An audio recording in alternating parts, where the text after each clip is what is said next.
और इस बीच अब बात कर लेते हैं मुश्तबा खामेनेई की। तो मुश्तबा खामेनेई के ऊपर अमेरिका की तरफ से बड़ा इनाम घोषित कर दिया गया है। जो भी शख्स इस पर इनाम देगा, सुराग देगा, माफ कीजिए, तो उसे बड़ा इनाम दिया जाएगा। दरअसल ईरान की टॉप लीडरशिप के खात्मे के लिए अमेरिका हर वो कदम उठा रहा है जो कि वो उठा सकता है। ऐसे में ये कदम भी उसी कड़ी में उठाया गया है। मुश्तबा खामेनेई समेत जितनी भी टॉप लीडरशिप है उसके सुराग देने वाले को इनाम अब दिया जाएगा अमेरिका की तरफ से। और अमेरिका की तरफ से ये बात भी कह दी गई है कि जो भी सुराग देगा उसे लग्जरी लाइफस्टाइल दी जाएगी। दुनिया के किसी भी कोने में, किसी देश के अंदर उसे सब कुछ दिया जाएगा, यानी कि अच्छी गाड़ी, पैसा, बंगला, सब कुछ, अगर कोई भी सुराग ईरान की लीडरशिप के बारे में देता है। और इस खबर के आने के बाद में आप समझ सकते हैं कि ईरान की टॉप लीडरशिप को डिस्ट्रॉय करने की जो ललक है अमेरिका में, जो लालच है अमेरिका में, वो कितना ज्यादा बड़ा है। अमेरिकी विदेश विभाग की तरफ से मुश्तबा खामेनेई, अली लारिजानी समेत कई ईरानी अधिकारियों की जानकारी देने वालों को अमेरिका स्टेट डिपार्टमेंट ने $10 मिलियन इनाम देने का ऐलान किया है और कहा कि सुराग देने वालों को रिलोकेशन, ताकि उनकी जान पर किसी तरह का कोई खतरा न आए।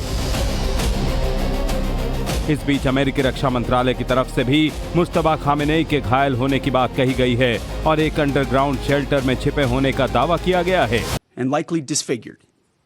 He put out a statement yesterday, a weak one actually, but there was no voice and there was no video.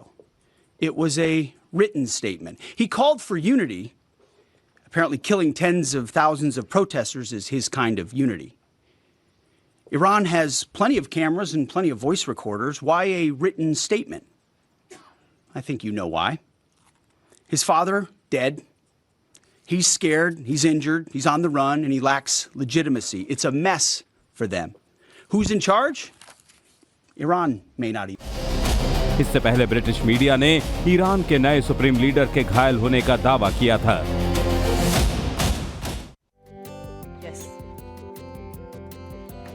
Iran के सुप्रीम लीडर पर वेस्टर्न मीडिया की तरफ से बड़ा दावा किया जा रहा है कि मुश्तबा खामेनेई इस वक्त कोमा में है। दरअसल ये दावा इसलिए किया जा रहा है क्योंकि अमेरिका इजराइल के द्वारा एक बड़ी स्ट्राइक को अंजाम दिया गया था और उस स्ट्राइक में मुश्तबा खामेनेई का पैर तक कट गया है, ये भी बात कही जा रही है। तो आपको बता दें, वही एयर स्ट्राइक है जिसके अंदर supreme leader Ayatollah Ali Khamenei की मौत हो गई थी। उनके परिवार का नामो निशान मिट गया था और ऐसे में ये कयास लगाए जा रहे हैं कि मुश्तबा खामेनेई भी इस स्ट्राइक में घायल हुए थे। फिलहाल मुश्तबा खामेनेई सुप्रीम लीडर की पदवी पर बिठाए गए हैं और उनके द्वारा कारोबार जो है वो संभाला जा रहा है, प्रशासन जो है वो संभाला जा रहा है, ये भी कहा जा रहा है। लेकिन इस सब के बीच में यूएस का कुछ अलग ही दावा सामने आ रहा है। ऐसे में यूएस का ये भी कहना है कि अभी तक कोई भी वॉइस मैसेज उनकी तरफ से नहीं आया है और ना ही कोई संबोधन।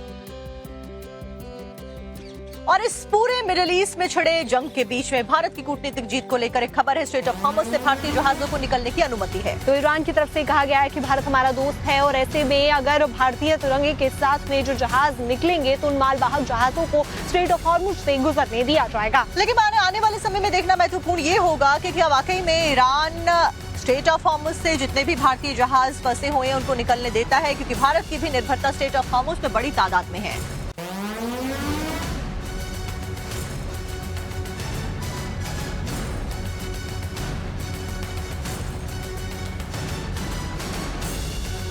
ईरान इजराइल युद्ध का अब 15वां दिन है और ऐसे में ईरान की तरफ से 45वीं लहर की शुरुआत कर दी गई है। ऐसे में कैसे क्लस्टर्स बम का इस्तेमाल किया जा रहा है, कितना नुकसान दोनों ही देशों को फिलहाल होता हुआ नजर आ रहा है, इसमें अमेरिका की क्या भूमिका है, ताजा अपडेट क्या है, आपको दिखाते हैं रिपोर्ट में। इजराइल से लेकर लेबनान और दुबई से लेकर ईरान, पूरे मिडिल ईस्ट में मिसाइल्स, ड्रोन्स और एयरक्राफ्ट जमकर तबाही मचा रहे हैं। इस जंग में पूरा पश्चिमी एशिया अपने सामने मौत मंडराते हुए देख रहा है, चाहे वो ईरान की मिसाइल हो, इजराइल का फाइटर जेट हो या फिर दुबई के आसमान में खौफ भर देने वाला शाहिद ड्रोन। ट्रंप और मुश्तबा खामेनेई की टक्कर में पूरे मिडिल ईस्ट के अंदर तबाही के बादल मंडरा रहे हैं। इजराइल के खिलाफ मिसाइल हमलों की 45वीं लहर जारी करके ईरान ने बता दिया है कि इस जंग का फैसला ना तो अब तेल अवीव में होगा, ना व्हाइट हाउस या फिर पेंटागन में, बल्कि अब ईरान खुद इस युद्ध की दिशा को कंट्रोल करने वाला है। साथ ही ईरान के नए सुप्रीम लीडर मुश्तबा खामेनेई की वार्निंग ने खुद को दुनिया का मालिक समझने वाले अमेरिका के सामने झुकने का विकल्प भी पूरी तरह खत्म कर दिया है। मुश्तबा खामेनेई और उनकी मिसाइल ब्रिगेड अब इस जंग को अपने हक में करने के लिए पुरजोर ताकत झोंक रही है। और इजराइल पर लगातार मिसाइलों के वॉरहेड में क्लस्टर बमों का इस्तेमाल कर अमेरिका को बता रही है कि ना तो अब ईरान पीछे हटने वाला है और ना ही रुकने वाला है, बल्कि इस जंग की शुरुआत में ही अपने supreme leader Ayatollah Ali Khamenei और अपनी टॉप लीडरशिप के खात्मे के बाद अब ईरान और भी ज्यादा घातक और विस्फोटक हो चुका है। और अब कई किलो विस्फोट से भरी ईरान की क्लस्टर बम वॉरहेड मिसाइलें न सिर्फ इजराइल में बेतरतीब ढंग से बर्बादी कर रही हैं, बल्कि तेल अवीव में भी जमकर तबाही मचा रही हैं। और अब ट्रंप को डर सताने लगा है कि कहीं इस जंग में उनका दाव उल्टा ना पड़ जाए। ईरान की टॉप लीडरशिप के खात्मे करने के सुराग देने वाले को फिलहाल जो इनाम है वो यूएस देगा, ये यूएस के द्वारा कह दिया गया है। तो अमेरिका का ये कहना है कि जो भी मुश्तबा खामेनेई और जो बाकी लीडरशिप है उसका सुराग देगा, उसको लग्जरी दी जाएगी, एक पूरी लाइफस्टाइल प्रोवाइड अमेरिका की तरफ से कराई जाएगी। क्या ऐसे में वाकई में ईरान के जो लोग हैं वो पैसे के लालच में आके यूएसए को ईरान के खिलाफ ही, लीडरशिप को डिस्ट्रॉय करने के खिलाफ ही सुराग देते हैं? बड़ा सवाल है। तो अमेरिका ने ईरान की टॉप लीडरशिप का सुराग देने वाले को बड़े इनाम का ऐलान कर दिया है। अमेरिकी विदेश विभाग के रिवॉर्ड्स फॉर जस्टिस कार्यक्रम में मुश्तबा खामेनेई और अली लारिजानी समेत कई ईरानी अधिकारियों पर यह इनाम रखा है। इतना ही नहीं, इन नेताओं की सूचना जो भी कोई देगा उसे न सिर्फ $1 करोड़ मिलेंगे, बल्कि उसे दुनिया के किसी भी कोने में रहने की सुरक्षित जगह भी मुहैया करवाई जाएगी। अब ये जो जंग छिड़ी हुई है, यूएसए और इजराइल मिलकर जो ईरान पर अटैक कर रहे हैं, सबके बीच में मिसाइल अटैक और ज्यादा तेज हो गए। आपको ये भी बता दें कि तेहरान में इजराइल और अमेरिकी मिसाइलें तबाही मचाती हुई देखी जा रही हैं। ईरान के खुजेस्तान प्रांत के देजफुल में चौथे फाइटर बेस पर यूएस और इजराइल ने भयंकर बमबारी की और उसे बर्बाद कर दिया है।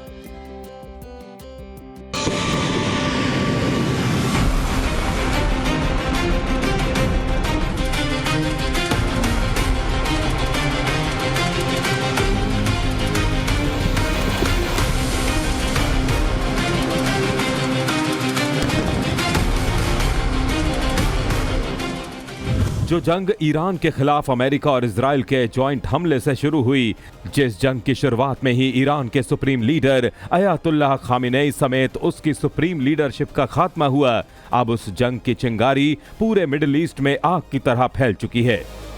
मिसाइलें, ड्रोन, लड़ाकू विमान, स्टेल्थ जहाज, युद्धपोत, कैरियर स्ट्राइक ग्रुप, सबमरीन, दूसरे विश्व युद्ध के बाद ये पहली बार है जब ऐसी जंग देखने को मिल रही है, जिसके बाद इसे मिनी विश्व युद्ध कहा जाने लगा है।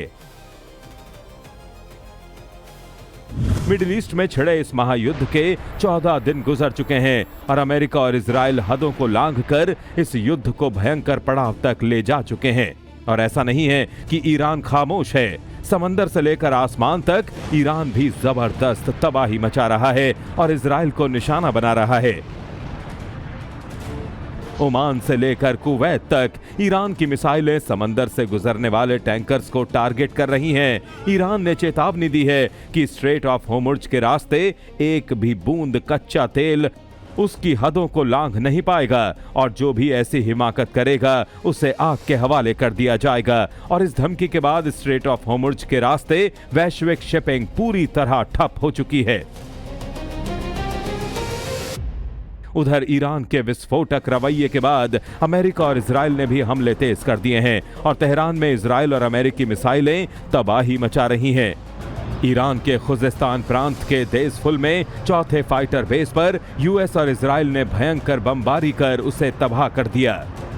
पूरा मिडिल ईस्ट अब जंग की आग में धधक रहा है और पूरे रीजन में अब कई देश तैयारी में हैं, क्योंकि आशंका जताई जा रही है कि यह हवाई और समुद्री जंग और फैल सकती है।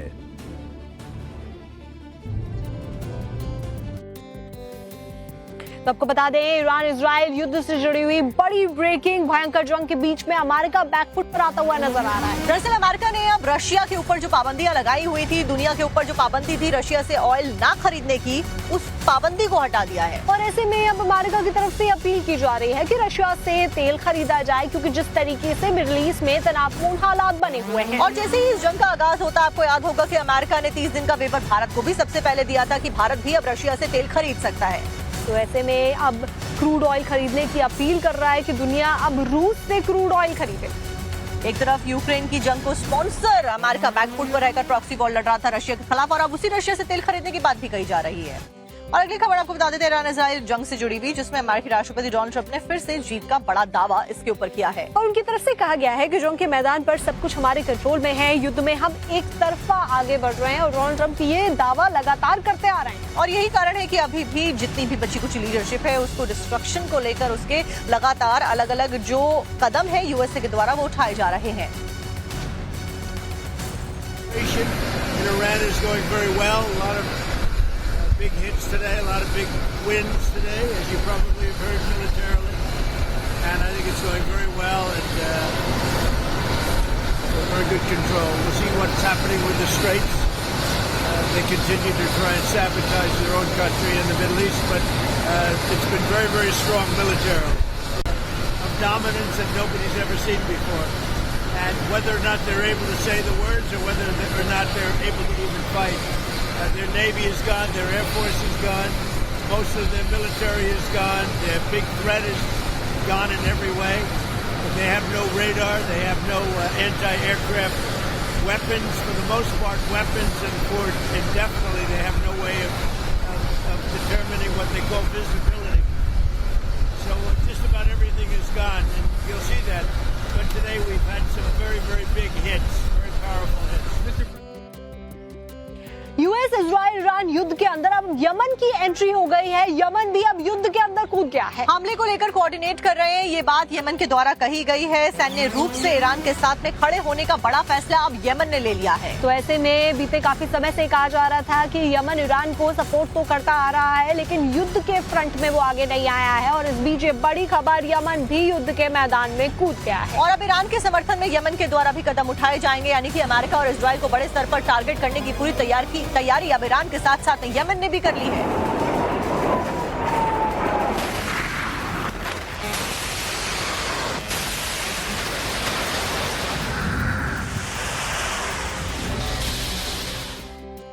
बीते दिन दक्षिणी लेबनान की अगर बात की जाए तो वहां पर इजरायली मिसाइलों ने जमकर तबाही मचाई है। पूरा इलाका मिसाइलों की गूंज से थर्रा उठा और भारी तबाही यहां पर देखने को मिली है। और अमेरिका की तरफ से कोशिश की जा रही है कि ईरान का पूरी तरीके से खात्मा किया जा सके, और ऐसे में वो अपील कर रहा है बेरूत के लोगों से कि वो इजराइल का समर्थन करें।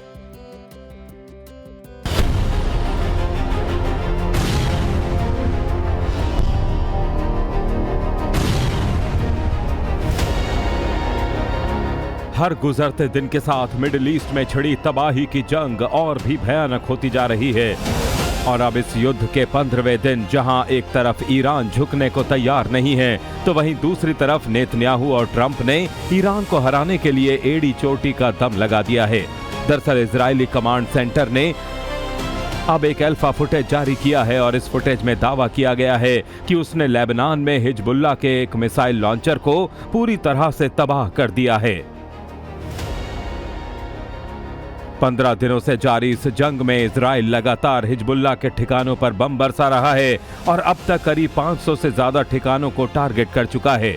मौत का आंकड़ा बेतहाशा बढ़ता ही जा रहा है, लेकिन इजराइल के खिलाफ भी ईरान का पलटवार थमने का नाम नहीं ले रहा, और उसने क्लियर कट वार्निंग दे दी है कि जब तक इजराइल और अमेरिका नहीं रुकता तब तक वो भी थमने वाला नहीं है, और अपने लोगों के खून के एक एक कतरे का हिसाब लेने वाला है। इस जंग में अब अमेरिका और इजराइल मिलकर ईरान के खिलाफ फाइनल ट्रिगर दबाने की तैयारी कर रहे हैं। दक्षिणी लेबनान में इजरायली मिसाइलें तबाही ढा रही हैं। इस बीच लेबनान के नबातीही में अल मिदान इलाके पर हवाई हमला हुआ तो पूरा ईरान थर्रा उठा। साथ ही अब अमेरिका और इजराइल ईरान में अंदरूनी जंग के विकल्प तलाशने में भी जुट गए हैं।